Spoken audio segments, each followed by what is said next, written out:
नमस्कार बंधुगण। आज আমরা করতে চলেছি এলইডি বাল্বের সার্কিট। তোমরা ডান দিকে দেখে নিচ্ছ বাল্ব, এলইডি সার্কিট এবং এলইডি লাইট। তো যখন আমাদের এলইডি সার্কিটটি খারাপ হয়ে যায় তখন আমরা নতুনভাবে কীভাবে তৈরি করব সেটি দেখাচ্ছি। প্রথম আমরা দুটি ডায়োড নিয়েছি, দুটি ডায়োডের নেগেটিভ সাইডটি আমরা মুড়িয়ে নিচ্ছি এবং তারপর আরও দুটি ডায়োড নিয়ে সেটা পজিটিভ সাইডটি আমরা এখানেও মুড়িয়ে নিলাম।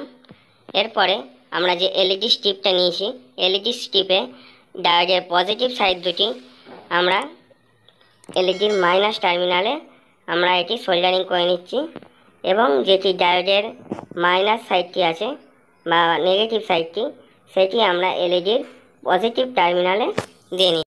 আমরা ওটাকে সোল্ডারিং করে নিলাম এবং এবার আমাদের এই সোল্ডারিংটা কমপ্লিট হয়েছে। এবার আমরা ডায়োডের একটি প্লাস টার্মিনাল এবং একটি মাইনাস টার্মিনাল মানে পজিটিভ এবং নেগেটিভ সাইডটি আমরা জুড়ে নিচ্ছি এবং আরও যে দুটি ডায়োড আছে সেই দুটি ডায়োডের পজিটিভ টার্মিনাল এবং নেগেটিভ টার্মিনালটিকে জুড়ে নিলাম এইভাবেই।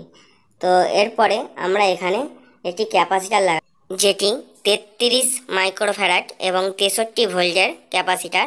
তো আমরা ক্যাপাসিটারের প্লাস টার্মিনালটি বা পজিটিভ টার্মিনালটি আমরা স্টিপারের এলইডি স্টিপারের পজিটিভ সাইডে এবং মাইনাস টার্মিনালটি এলইডি স্টিপারের নেগেটিভ সাইডে জুড়ে নিলাম। এরপর আমরা একটি সেরামিক ক্যাপাসিটার নিয়েছি যেটি আমরা মানটা আমরা ফার্স্টই দেখে নিয়েছি 475 যে 450 ভোল্ট। আমরা এখানে আরেকটি রেজিস্টার নেব, রেজিস্টারটি হচ্ছে 10 ওহমের। তো যে টার্মিনালটি বাকি আছে সেই টার্মিনালে আমরা এই রেজিস্টারটি লাগিয়ে নিচ্ছি। এজ এবং নিউট্রালটি সোল্ডারিং করে নিলাম।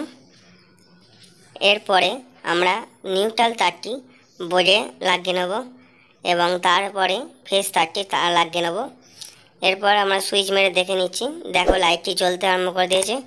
যদি তোমাদের এই ভিডিওটি ভালো লাগে, যদি তোমাদের এরকম এলইডি বাল্বের সার্কিট খারাপ হয়ে যায় তখন এরকম করতে পারো। যদি তোমাদের ভিডিওটি ভালো লাগে তাহলে লাইক, সাবস্ক্রাইব অ্যান্ড কমেন্ট করতে ভুলবেন না। Be happy.